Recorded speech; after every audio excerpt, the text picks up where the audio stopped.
The warm, heavy air of the Louisiana bayou hung like a wet blanket against the wooden windowpanes of the carpentry shed, thick with the scent of rotting cypress, swamp humidity, and the sharp, resinous tang of fresh pine sawdust. I wiped a slow stream of sweat from my forehead with the back of a calloused hand, leaving a gray smudge of wood dust right across my brow. My name is Elizabeth. Tell me. Have you ever spent a suffocating, pitch-black midnight locked deep inside an old wooden workshop attached to a forgotten country graveyard in the rural marshlands of Louisiana, where the only currency of existence is seasoned timber, sharp steel chisels, and the names of the dead carved into rough boards? Most people think grief is a quiet, sacred thing. They imagine tidy lawns, polished marble monuments, weeping families laying down fresh bouquets of white lilies, and peaceful stones that mark the final, orderly resting place of a loved one whose journey has come to an end. They do not know what it is like out here on the edge of the black swamps, miles away from the nearest town, where the humid air is alive with the deafening, metallic screech of night cicadas and the low, throaty croaks of bullfrogs echoing through the hanging Spanish moss. They do not know about the heavy, suffocating silence that creeps between the rows of unfinished wooden markers when the kerosene lamp begins to flicker and the old rafters start to groan in the damp night wind. Have you ever asked yourself why a young woman with blistered palms and a quiet, isolated life would willingly spend her nights carving names into rough pine planks, driving iron stakes into the mud of a graveyard that nobody visits anymore? Let me tell you. It is not because of the meager wages handed down by the parish council, which barely buy a stale loaf of bread and a flask of tepid water at the general store down the county road. It is because when you are trying to outrun your own quiet ghosts and a history that weighs heavier than any oak log, a lonely wooden shed surrounded by dark water and weeping cypress trees feels like the only place where the world finally leaves you alone.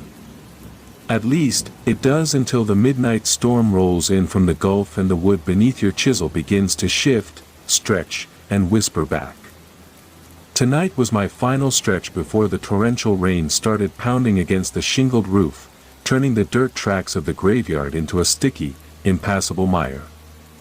An endless labyrinth of towering timber stacks, rusted iron saws, and barrels of wood stain filled the small, cluttered room on every side, smelling of turpentine, old sweat, and damp earth. My job was entirely manual, heavy, and monotonous.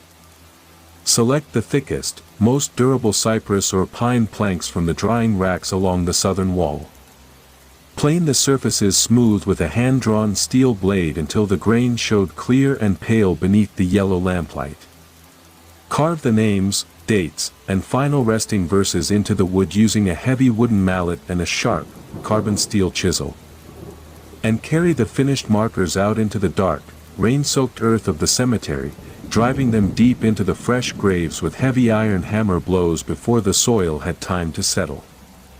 My fingers were permanently stained a dark, reddish-brown from the walnut-wood dye, the rough surfaces slick with a mixture of palm sweat and pine sap as I planted my heavy work boots onto the sawdust-covered floor and reached out to drag another heavy plank onto the workbench. The storm hammered hard against the wooden walls outside, sending long, shivering gusts of wind through the floorboards, while the old kerosene lamp flickered, casting long, writhing shadows that crawled up the timber walls like dark vines. I struck a wooden match against the edge of the workbench, brought the flame to the twisted cotton wick to steady the yellow light, and listened to the distant, rhythmic roar of the rising swamp water pressing against the parish levees.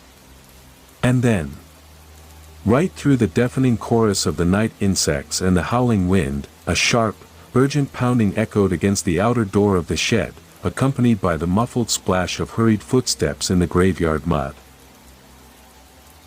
The heavy wooden door of the carpentry shed groaned on its rusted iron hinges, swinging inward as a gust of damp, hot wind rushed across the sawdust-covered floor, carrying a sudden, heavy spray of rain from the dark marsh outside.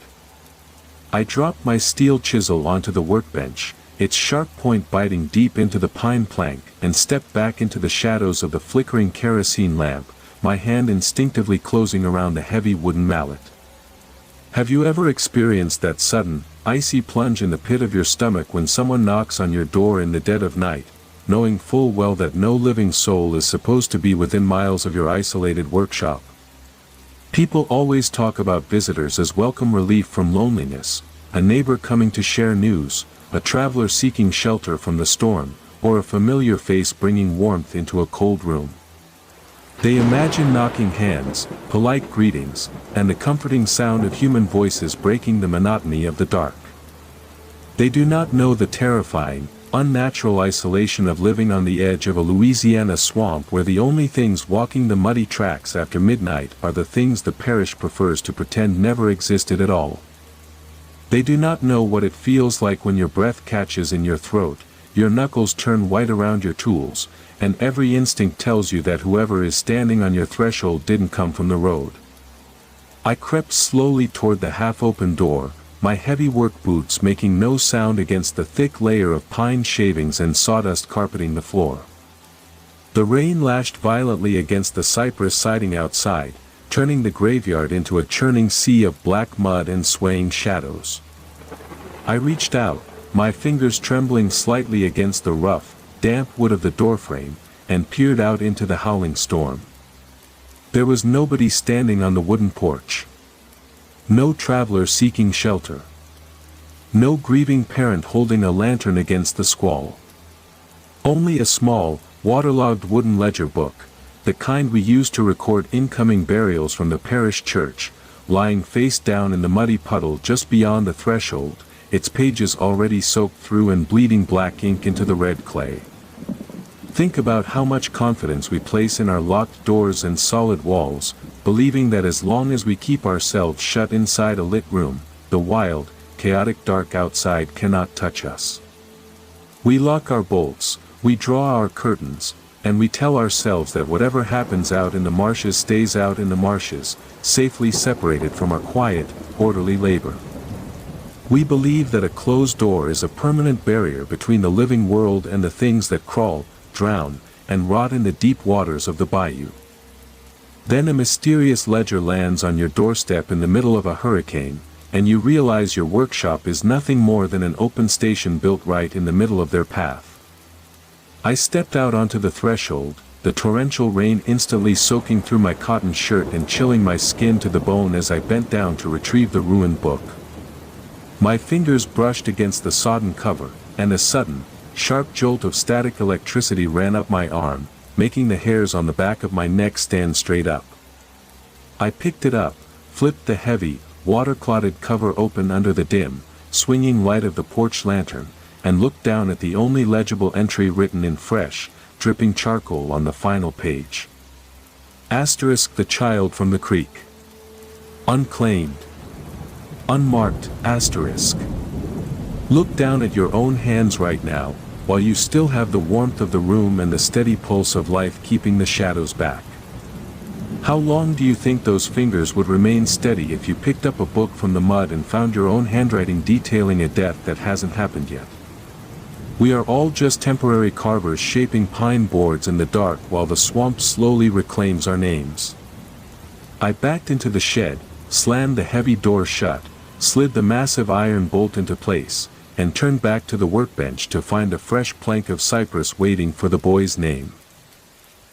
The heavy iron bolt slid home with a dull, echoing clack that vibrated through the damp timber walls of the shed, sealing out the howling fury of the hurricane and leaving me alone with the flickering yellow glow of the kerosene lamp. I set the sodden parish ledger down upon the edge of the workbench, its wet pages bleeding dark charcoal ink across the clean pine shaving scattered around my boots. Have you ever experienced that profound, sickening weight when you pick up your tools to begin a task, knowing that the name you are about to carve into the wood belongs to someone who was never given a proper chance to live? People always talk about wood carving as a peaceful, creative craft, a quiet way to shape raw timber into beautiful objects, furniture, or memorials that honor the memory of those who have passed on with grace and dignity. They imagine smooth strokes, the pleasant scent of cedar and pine, and the satisfying feeling of creating something lasting with your own hands.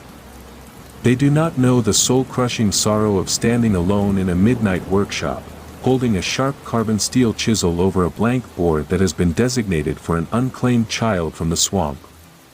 They do not know what it feels like when your fingers tremble so violently against the handle that you can barely keep the blade straight against the grain. I selected a thick, straight-grained piece of seasoned cypress, laying it flat across the workbench and pressing my palms firmly against its pale, smooth surface to steady my breathing. The storm outside lashed against the shingled roof with terrifying force, sending long, shivering tremors through the wooden floorboards, while the distant, deafening chorus of swamp cicadas and bullfrogs beat against the walls like a wall of sound. I picked up the heavy wooden mallet in my right hand and positioned the tip of the steel chisel at the top edge of the board, right where the child's name was supposed to begin. The parish ledger had given no name. Only a blank space and a single line of ink, "The boy from the creek." Think about how much trust we place in our professional detachment, believing that as long as we treat our work as a series of mechanical steps, measure, plane, carve, nail, we can keep our hearts safely walled off from the tragedy of the materials we handle. We tell ourselves that a name is just a string of letters, a date is just a set of numbers, and a marker is just a piece of wood planted in the dirt to satisfy parish records. We believe that our emotions are entirely under our control, locked safely behind the professional discipline we built to survive the isolation of the bayou. Then you press a steel chisel against a piece of fresh pine to carve a memorial for a drowning child, and you realize that every stroke of the mallet is cutting directly into your own chest. I raised the wooden mallet, drew in a long, shaky breath of humid air scented with turpentine and wet earth, and brought the heavy head down against the end of the chisel. Tack! The sharp steel bit deep into the pale wood, peeling away a thin, curling ribbon of cypress that fell softly onto the workbench like a withered leaf. I set the chisel for the second stroke, my eyes fixed on the smooth grain where the first letter was beginning to take shape under the dim, dancing flame of the kerosene lamp. And then, right as the metal point touched the timber for the second time, the wood beneath my hands gave a sudden, violent shudder. Look down at your own hands right now, while you still have the warmth of a secure room, the steady glow of a desk lamp, and the peaceful silence of a night untouched by iron and rot.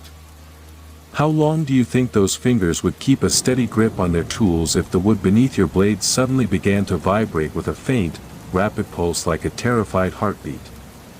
We are all just temporary carvers shaping pine boards in the dark while the swamp slowly reclaims our names. I froze instantly, the mallet suspended in mid-air, as a soft, muffled sound, like a child whimpering beneath a heavy blanket, rose directly out from the heart of the solid cypress plank. The soft, muffled sound hung in the damp air of the carpentry shed, distinct and unmistakable against the howling fury of the hurricane outside. It was not the whistling of the wind through the eaves, nor the settling of old timbers in the floorboards. It was the distinct, heartbreaking whimper of a terrified child trying to catch his breath beneath a heavy blanket, coming directly from the heart of the solid cypress plank locked beneath my palms. Have you ever experienced that complete, sanity-shattering realization that the inanimate object you are holding in your hands has somehow absorbed the living terror of a drowning soul? People always talk about wood as a dead, dormant material, something harvested from the forest, dried in a kiln, and shaped into functional forms that retain no memory of the living tree or the earth that nourished it. They imagine silent lumber yards, dry workshops, and safe, predictable materials that can be measured, cut, and discarded without a second thought. They do not know the gut-wrenching horror of feeling a piece of timber grow warm beneath your fingertips as it replicates the fading pulse of a child who breathed his last breath beneath the dark waters of the bayou. They do not know what it feels like when the grain of the wood begins to twist and contract like living muscle under your chisel. I dropped the wooden mallet. It hit the sawdust-covered floor with a dull, heavy thud, rolling away into the shadows beneath the workbench while my hands remained glued to the trembling cypress plank. The whimper grew louder, a thin, shivering sound that seemed to vibrate directly through the workbench and straight up into my bones, carrying the raw, freezing chill of the swamp creek where the boy had gone under. I tried to pull my palms away, but the wood felt sticky, clinging to my skin with a moist, suction-like grip that refused to let go. And then, right along the smooth surface where I had carved the first shallow stroke of the chisel, a thin line of dark, muddy water began to seep upward from the deep pores of the grain. Think about how stubbornly we cling to our rational explanations, convincing ourselves that exhaustion, humidity, and the lonely shadows of a midnight shift are simply playing tricks on our overactive imaginations. We tell ourselves that wood doesn't breathe, that planks don't weep, and that dead children stay safely buried beneath the mud of the parish graveyard where the markers are planted. We believe that our minds are strong enough to withstand the isolation of the marshlands, keeping our sanity intact as long as we keep working through the dark hours of the night. Then a piece of parish timber starts crying out from your workbench, and you realize that the forest remembers every single thing that ever drowned beneath its roots. The dark water pooled quickly in the shallow channel of the carved letter, spilling over the edges and dripping in slow, rhythmic droplets onto the pile of pine shavings below. Drip, drip, drip. With trembling fingers, I forced my left hand to peel away from the sticky surface of the wood, leaving a faint imprint of my bloody palm smeared across the pale grain. I stumbled backward, my hip striking the corner of the tool rack and sending a cascade of rusted hand saws and measuring calipers crashing down onto the floor, scattering iron tools across the sawdust. The whimpering inside the plank shifted, rising in pitch until it became a sharp, breathless gasp, the sound of someone breaking the surface of deep water and sucking in a desperate lungful of air for the very first time. Look down at your own hands right now, while you still have the warmth of a secure room, the steady glow of a desk lamp, and the peaceful silence of a night untouched by iron and rot. How long do you think those fingers would remain steady if the wood on your desk started gasping for air in the middle of a hurricane? We are all just temporary carvers shaping pine boards in the dark while the swamp slowly reclaims our names.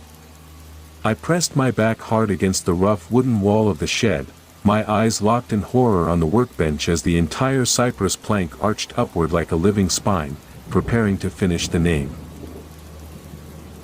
The arched cypress plank slammed back down onto the workbench with a heavy, echoing crack that rattled the empty glass jars on the upper shelves and sent a thick cloud of yellow pine dust billowing out into the damp air of the shed. I stood frozen against the back wall, my fingernails digging deep into the rough wooden siding, my chest heaving as I watched the thin layer of sawdust carpeting the floor begin to shift and crawl. Have you ever experienced that profound, paralyzing vertigo when the physical laws governing the room you are standing in simply dissolve, turning the floor beneath your boots into an active, crawling carpet of displaced matter? People always talk about the ground as a solid, dependable foundation, something reliable and permanent that holds your weight, keeps your furniture upright, and ensures that what falls down stays down. They imagine tidy workshops where sawdust is just waste material, swept up at the end of the shift and thrown into the trash without a second thought. They do not know the soul-numbing horror of watching that same dust organize itself into 1,000 tiny, deliberate shapes in the dim yellow light of a kerosene lamp. They do not know what it feels like when the floor comes alive and starts moving toward the door. The golden shavings and fine gray pine dust did not blow in the draft of the storm. They gathered together in distinct, rhythmic clumps, rolling across the rough boards like thousands of microscopic insects marching in blind obedience to an unseen command. They formed small, narrow outlines, dozens of tiny, delicate footprints, no larger than a newborn infant's heel, pressing themselves firmly into the thick layer of dirt and shavings near the base of the workbench. Asterisk scratch. Scratch. Faint, whispering scuffs against the pine floor, asterisk. The tiny footprints turned in a sharp, synchronized line away from my desk, heading straight across the length of the workshop toward the heavy oak door that led out into the dark, storm-lashed graveyard. Think about how comforting it is to believe that the dead remain where you put them, locked beneath heavy mounds of wet clay and sturdy wooden markers that keep them safely anchored to their plots.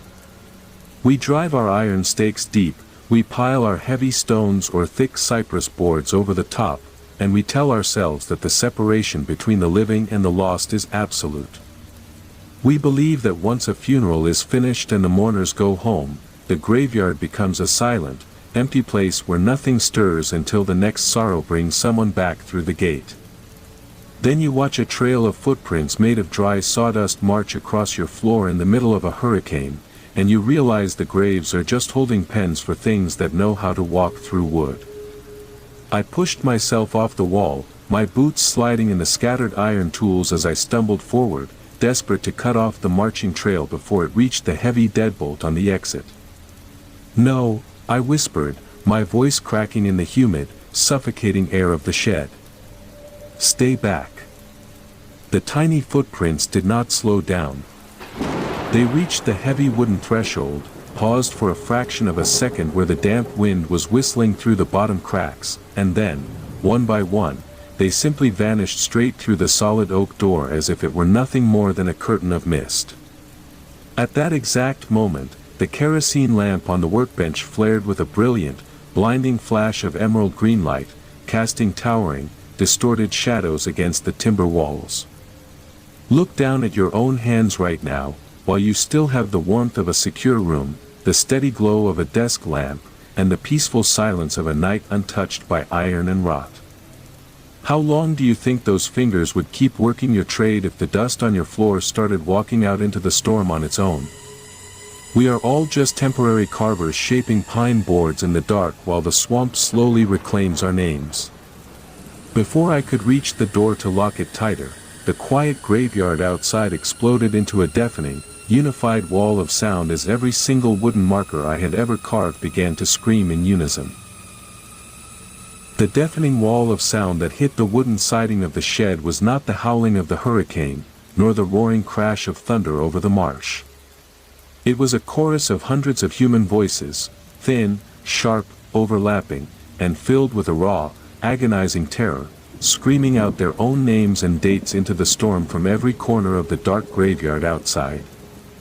Have you ever experienced that soul-shattering moment when you realize that every single piece of work you ever manufactured, delivered, and planted in the dirt has remembered everything you did to it? People always talk about craftsmanship as a legacy, a way to leave something durable and meaningful behind in the world, a monument of wood or stone that honors the dead and brings a measure of peace to the living. They imagine tidy rows of markers standing silently in the moonlight, guarding the names of the departed while the grass grows green above their heads. They do not know the horrific reality of listening to those markers wake up all at once, screaming their carved identities into the night because they were never meant to be permanent rest, only temporary cages. They do not know what it feels like when the names you carved with your own hands start begging you to let them out of the wood. Elizabeth. Thomas Miller, 1864. Clara Boudreau, do not leave me in the mud. The voices crowded against the thin wooden walls of the workshop, pressing in from the wet grass, the cypress roots, and the leaning fence posts until the air inside the room vibrated with their desperate, overlapping cries. I clamped my hands over my ears, squeezing my eyes shut as I sank down onto my knees in the sawdust and scattered iron tools, trying to block out the sound of every soul whose final resting place I had nailed down with an iron spike. The kerosene lamp flickered wildly on the workbench, casting emerald green shadows that danced across the ceiling like rolling swamp gas. Think about how easily we detach ourselves from the consequences of our labor, convincing ourselves that once a job is finished and the product leaves our hands, our responsibility to it is completely over. We sign our names, we collect our pay, we walk away down the road, and we tell ourselves that the objects we shape have no soul, no memory, and no voice to hold us accountable. We believe that wood is just wood, that iron is just iron, and that the dead are too tired to care about the shape of the board above their heads. Then a hurricane hits the bayou, and every marker you ever drove into the earth starts shouting your name back at you through the dark. Across the room, the cypress plank resting on the workbench began to vibrate with such ferocious intensity that it lifted completely off the surface, hovering 2 inches in the air while a thick, blinding cloud of wood dust swirled around it like a protective shroud. The whimpering sound had stopped.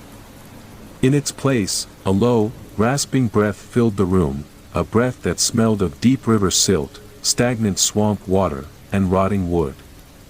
The carved letters on the blank board began to bleed black ink, bubbling up and overflowing the shallow grooves until they dripped onto the floor in long, viscous strings.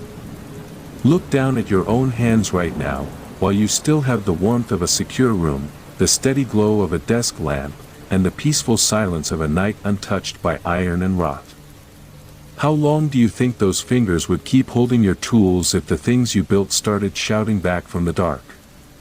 We are all just temporary carvers shaping pine boards in the dark while the swamp slowly reclaims our names. I slowly lowered my hands from my ears as the screaming outside abruptly cut out, replaced by the slow, heavy sound of bare, muddy footsteps splashing up the wooden steps toward the front door.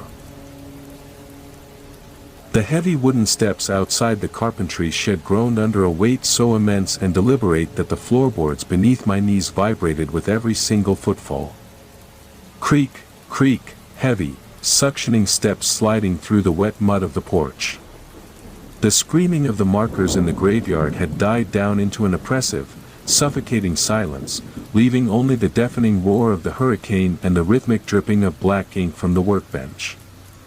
Have you ever experienced that complete, paralyzing terror when you are trapped inside a small, isolated room and you hear something heavy approaching the only exit, knowing that no one is supposed to be miles from the highway? People always talk about locked doors as absolute safety, a solid barrier of wood and iron that stands between you and the dangers of the outside world, giving you time to think, time to hide, time to call for help. They imagine safety as a physical lock that holds firm against any storm or any intruder. They do not know the soul-numbing horror of realizing that the lock on your door was never meant to keep things out, but rather to keep something locked inside with you. They do not know what it feels like when the deadbolt begins to turn on its own, sliding backward inch by inch without a single key touching the iron. I stayed frozen on the sawdust-covered floor, my hands pressed flat against the rough wood planks, my eyes fixed entirely on the heavy oak door at the front of the shed. The brass deadbolt, the one I had thrown with such desperate finality when the storm first began to vibrate. Clack. The internal mechanism shifted an inch to the left. The heavy iron bar slid sideways out of its reinforced socket with a slow, grinding screech of dry metal, falling against the wood with a dull, hollow thud that echoed through the empty room like a gunshot. The door did not kick open in a sudden burst of violent wind. Instead, it swung inward with agonizing slowness, inch by inch, letting a thick, freezing draft of swamp air spill across the floor and instantly extinguish the flickering green flame of the kerosene lamp. Think about how fragile our illusions of control really are, especially when we spend our lives trying to wall ourselves off from the past, believing that old ghosts can be nailed down beneath boards and forgotten. We build our little workshops, we lock our doors, and we tell ourselves that as long as we keep our heads down and our hands busy, the dark things of the marsh will never find our address. We believe that our isolation is a shield, protecting us from the consequences of the lives we left behind when we fled to the country. Then a door swings open in the middle of the night, and you realize you were never hiding from the world, you were just waiting in the holding room. In the pitch-black darkness of the doorway, standing against the backdrop of the lashing rain and swaying cypress trees, a small, wet silhouette emerged into the room. It was a child, no older than 7 or 8 years old, wearing an old, water-soaked woolen coat that hung down past his knees, dripping thick pools of black river mud onto the clean floorboards. He didn't run. He didn't cry. He stood there in the threshold, his head tilted at an unnatural, broken angle, staring straight through the dark at where I knelt in the corner. And when he opened his mouth to speak, the sound didn't come from his throat, it echoed directly out of the unfinished cypress plank resting on the workbench behind me. Look down at your own hands right now, while you still have the warmth of a secure room, the steady glow of a desk lamp, and the peaceful silence of a night untouched by iron and rot. How long do you think those fingers would keep their grip on reality if a child made of river silt and wet would stepped out of the dark and asked you for his name? We are all just temporary carvers shaping pine boards in the dark while the swamp slowly reclaims our names. The boy took one slow, splashing step forward onto the sawdust, his bare feet leaving prints of thick black mud that instantly began to sprout pale, thorny roots as they touched the wood. The small, waterlogged silhouette of the child took a second step across the threshold, and with every inch his bare feet sank into the sawdust-covered floorboards, a tangle of pale, fibrous roots burst outward from his heels, digging deep down into the seams of the timber. The scent of rotting cypress and wet earth grew overwhelmingly dense, choking the air in the small workshop until every breath felt like inhaling thick, stagnant marsh water. Have you ever experienced that dizzying, surreal horror when the floor beneath your feet ceases to be a man-made foundation and turns into an extension of the swamp itself? People always talk about buildings as permanent structures, shelters of wood, brick, and stone that stand apart from nature, keeping the mud, the rain, and the wild overgrowth safely on the outside. They imagine that a floor is something you can sweep clean, polish, and trust to hold your weight through any storm. They do not know the suffocating terror of watching the forest floor reclaim a room from the inside out, turning every plank into a living vine and every corner into a damp, overgrown bank of a hidden creek. They do not know what it feels like when the room you lock to keep the world out becomes the very trap that pulls you down into the roots. I tried to push myself up from the floor, but my boots refused to budge. Looking down, I saw that the pine shavings scattered around my knees had tangled together into thin, wiry tendrils, wrapping tightly around my ankles and binding my heavy work boots to the boards like iron wire. The boy in the oversized, dripping coat did not look at me with malice. His milky, water-clouded eyes were completely vacant, fixed on the empty workbench where the unfinished cypress plank lay waiting under the emerald-green glow of the invisible lamp. He raised one small, swollen hand, pointing a finger stained dark with river silt directly at my chest, and from deep within the damp wood of the walls, a chorus of quiet, murmuring voices began to echo. Asterisk, the name, was never finished. Asterisk. Think about how carelessly we leave things half done in this life, unfinished tasks, unsaid apologies, half-carved markers, and obligations we pushed aside because we were too tired or too afraid to face their consequences. We tell ourselves that time heals all wounds, that forgotten debts fade away into the background, and that an incomplete job doesn't matter as long as the check clears and the day is over. We believe that our past can be packed away in a box or buried beneath a few feet of clay without ever coming back to demand its rightful place. Then the forest grows up through your floorboards to remind you that every unfinished word is a debt that the swamp eventually comes to collect. The boy took another step forward, the roots trailing from his feet now forming a thick, spreading carpet of green briars and tangled vines that crawled up the legs of the workbench and began to wrap around the unfinished cypress plank. The plank itself began to warp, its smooth grain twisting and splitting as the dark, muddy water surged upward from its pores, forming a deep pool across the workbench that spilled over the edges in heavy, viscous drops. My hand strained against the roots binding my ankles, the rough fibers cutting through my denim trousers and biting into my skin until warm drops of blood mixed with the damp sawdust on the floor. The air grew colder still, dropping to a freezing, unnatural chill that frosted the remaining glass windows and turned my breath into heavy plumes of white mist. Look down at your own hands right now, while you still have the warmth of a secure room, the steady glow of a desk lamp, and the peaceful silence of a night untouched by iron and rot. How long do you think those fingers would keep your secrets if the floor beneath your desk started turning back into the riverbed where you lost everything? We are all just temporary carvers shaping pine boards in the dark while the swamp slowly reclaims our names. The boy stopped directly in front of the workbench, reached out his small, freezing hand, and pressed his palm flat against the wet, twisting wood of the unfinished marker. The small, waterlogged palm of the child pressed flat against the twisting, wet grain of the unfinished cypress plank, and the entire workshop seemed to hold its collective breath in the freezing, storm-whipped air. The roots binding my ankles tightened with a sudden, bone-crushing snap, locking me firmly in place against the floor as the emerald-green phosphorescence flared brighter, casting long, writhing shadows across the timber walls. Have you ever experienced that complete, soul-freezing paralysis when you realize that someone, or something, from your past has finally caught up to you, and no amount of running or hiding can change the verdict? People always talk about escape as a physical distance, moving across state lines, changing your name, finding a quiet corner in a distant marshland, and convincing yourself that the old life is permanently buried.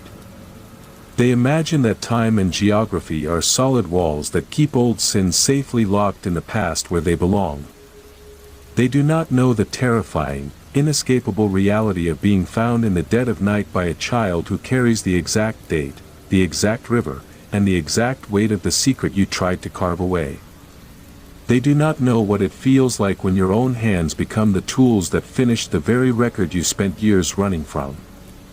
The boy did not look back at me. His fingers remained splayed across the wet wood, and wherever his skin touched the cypress, the pale grain turned a deep, bruised shade of indigo, bubbling up as if scorched by an invisible fire. A sharp, metallic smell, the distinct scent of old iron nails, rotting river silt, and tarnished copper coins, overtook the workshop, driving the clean smell of pine sawdust completely out of the room. From deep within the wooden walls of the shed, the quiet murmuring of the other markers shifted into a low, rhythmic cadence, sounding like 1,000 distant voices reciting names from an endless parish manifest. Think about how desperately we try to rewrite our own stories, editing out the ugly parts, glossing over our failures, and convincing ourselves that our choices never truly harmed anyone else. We take up our tools, we carve out our new identities, and we tell ourselves that as long as we keep our heads down, we are innocent bystanders in a cruel world. We believe that our guilt is our own private burden, locked safely inside our chests where nobody else can ever see it. Then a child rises from the swamp to place his hand on your workbench, and you realize that every name you ever carved was just a confession waiting to be read aloud.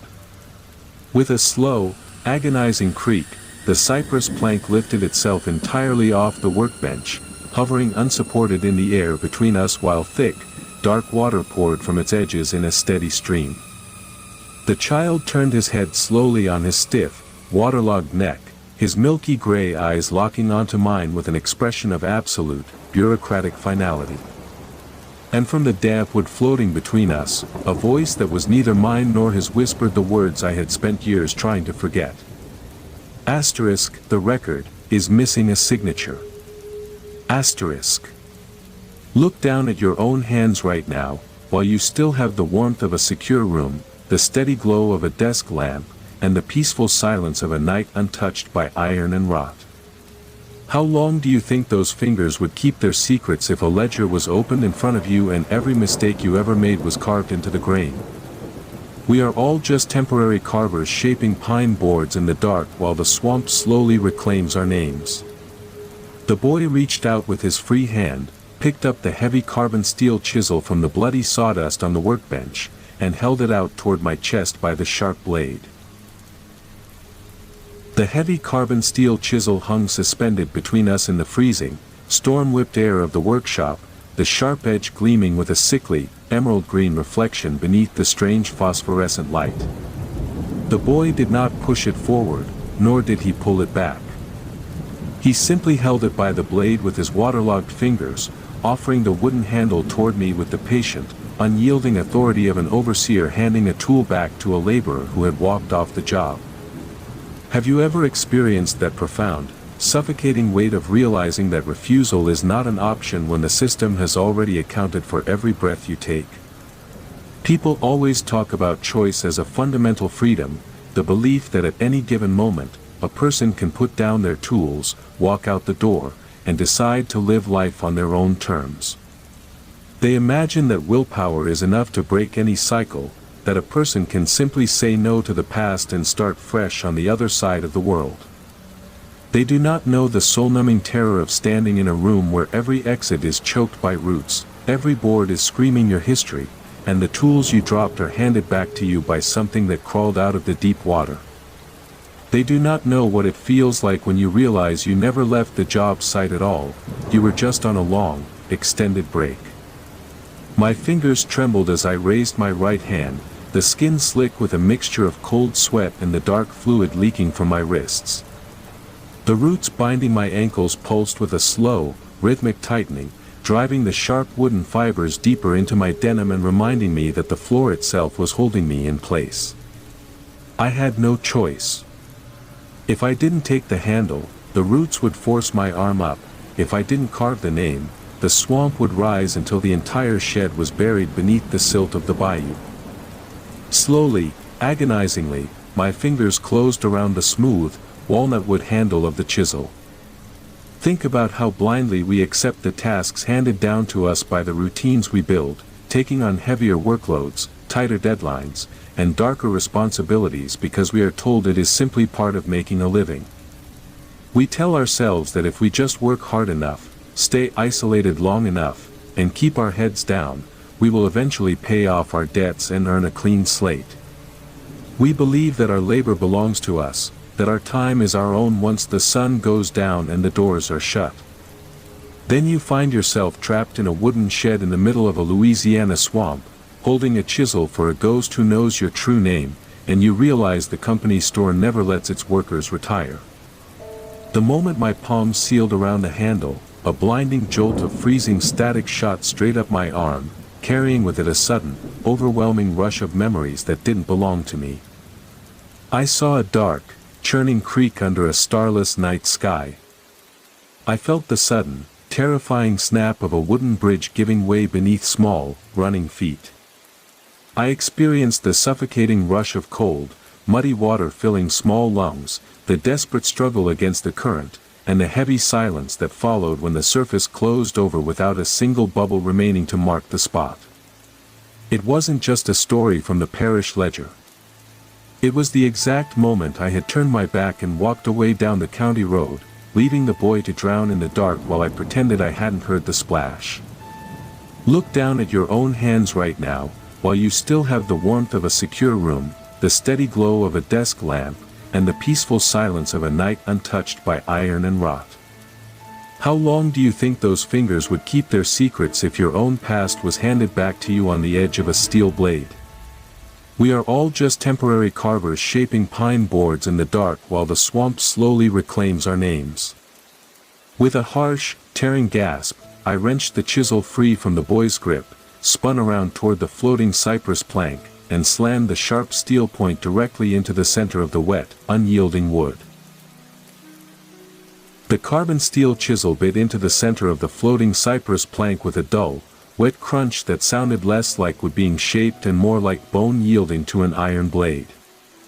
A thick spray of Black River water and dark, viscous ink erupted from the gouge, splashing across my face and staining my clothes with the unmistakable evidence of a debt long overdue. Have you ever experienced that complete, disorienting collapse of time when the past and the present crash together so violently that every lie you ever told yourself simply shatters into dust? People always talk about memory as a gentle, distant thing, old photographs in a drawer, faded stories told on a porch, or quiet regrets that lose their sharp edges as the years roll quietly by. They imagine that time is a reliable healer, smoothing over old wounds and burying past mistakes beneath safe, comfortable layers of routine and distance. They do not know the terrifying reality of a memory that refuses to stay buried in the mud, waiting in the dark until it has grown strong enough to crawl up through your floorboards and demand a full confession. They do not know what it feels like when your own hands are forced to write down the truth you spent a lifetime running from. I didn't need to look at the parish ledger anymore. The name was already etched into the marrow of my bones, burning hot beneath my skin with every downward stroke of the heavy wooden mallet. Asterisk thud. Thud. Thud, asterisk. The steel blade moved across the pale grain of the cypress board with terrifying speed, carving deep, jagged letters that filled instantly with dark mud and bubbling river silt. The boy stood silently beside the workbench, watching the letters take shape with his milky, unblinking eyes, his tiny feet rooted deep into the overgrown vines that had swallowed the floorboards of the shed. Across the walls, the other markers fell completely silent, leaning inward as if straining to hear the final entry being logged into the great ledger of the bayou. Think about how carefully we build our safe little lives, stacking up our daily chores, our solitary crafts, and our quiet routines like defensive walls designed to keep the rest of the world at bay. We convince ourselves that as long as we keep our heads down, pay our way, and hurt no one new, the old ghosts will eventually give up and leave us to our peace. We believe that our guilt is a private matter, safely locked away behind closed doors and midnight silence. Then the swamp knocks on your door, hands you a chisel, and forces you to carve your own confession into the very wood you used to hide behind. With one final, wrenching blow of the mallet, I drove the chisel deep into the bottom corner of the board, completing the final letter and sealing the record once and for all. The floating cypress plank dropped heavily back onto the workbench with a deafening crash, the dark water pooling across its surface turning instantly to clear, sparkling dew before evaporating into thin air. The roots binding my ankles loosened with a soft, rustling sigh, slipping away from my boots and sinking back down into the cracks of the floorboards as if they had never been there at all. The air in the shed grew instantly warm, carrying the crisp, clean scent of fresh pine sawdust and fading kerosene instead of rotting cypress and river silt. Look down at your own hands right now, while you still have the warmth of a secure room, the steady glow of a desk lamp, and the peaceful silence of a night untouched by iron and rot. How long do you think those fingers would keep your secrets if the ledger was finally balanced and your name was called from the dark? We are all just temporary carvers shaping pine boards in the dark while the swamp slowly reclaims our names. I looked up from the workbench, my breath catching in my throat as the morning sun broke through the dense canopy of the Louisiana marsh, casting long, golden rays of light across an empty room where the boy had stood just a moment before. The first golden beam of morning sunlight cut horizontally through the dusty windowpanes of the carpentry shed, casting long, sharp lines of light across the quiet floorboards where the tangled roots and thick mud had vanished as if they had never existed at all. I stood motionless beside the workbench, my hand still gripping the wooden handle of the heavy carbon steel chisel, my breath coming in slow, steady rhythms as the roar of the hurricane faded into a distant, gentle patter of raindrops dripping from the cypress branches outside. Have you ever experienced that profound, echoing emptiness that settles into your soul when a terrifying storm finally passes, leaving you alone in a silent room with the realization that everything has changed forever? People always talk about survival as a moment of triumph, a joyful awakening where you open your eyes to the new day, wipe away the sweat of the night, and step out into the sunlight with a grateful heart and a renewed lease on life. They imagine that once the danger is gone, the world goes right back to the way it was before, offering safety, warmth, and a quiet path forward. They do not know the hollow, soul-numbing reality of standing in an empty workshop where the ghosts have finally gone home and left you alone with your own reflection. They do not know what it feels like when the dawn breaks across the marsh, and you realize you are the only one left standing on the shore. I looked down at the workbench. The heavy cypress plank rested squarely in the center of the wood, its surface smooth, pale, and completely dry, save for a single, deeply carved name filled with clean, dark wood stain that caught the morning light. The boy from the creek. There was no mud. There was no standing water. There were no footprints leading across the pine shavings on the floor. Only the silent, finished marker, waiting quietly for the midday sun to dry the final coat before it was carried out into the damp earth of the parish graveyard to take its permanent place among the rows of cedar and pine. Think about how carefully we curate the illusion of our own safety, folding up our blankets, wiping down our desks, and convincing ourselves that our daily routines can protect us from the things we left behind in the dark. We write our names on manifests, we drive our iron stakes into the mud, and we tell ourselves that our labor is an investment in a future we control. We forget that every system we serve, every craft we practice, and every secret we bury is just an ancient, patient machine designed to balance its ledgers in the end. Then you find yourself standing alone in the morning light, holding a finished marker for a ghost who has finally found peace, and you realize that the debt has been paid in full. I set the steel chisel down upon the edge of the workbench, its bright point catching the golden light of the new day. My fingers were no longer stained with black ink or swamp mud, they were just my own calloused, worn hands, smelling faintly of fresh pine and turpentine. I walked slowly toward the heavy oak door, unlatched the brass deadbolt, and pushed it open wide to let the fresh, cool air of the Louisiana morning flood into the cluttered room. Outside, the mist was lifting from the dark waters of the bayou, and the distant singing of the morning birds had replaced the terrifying chorus of the storm.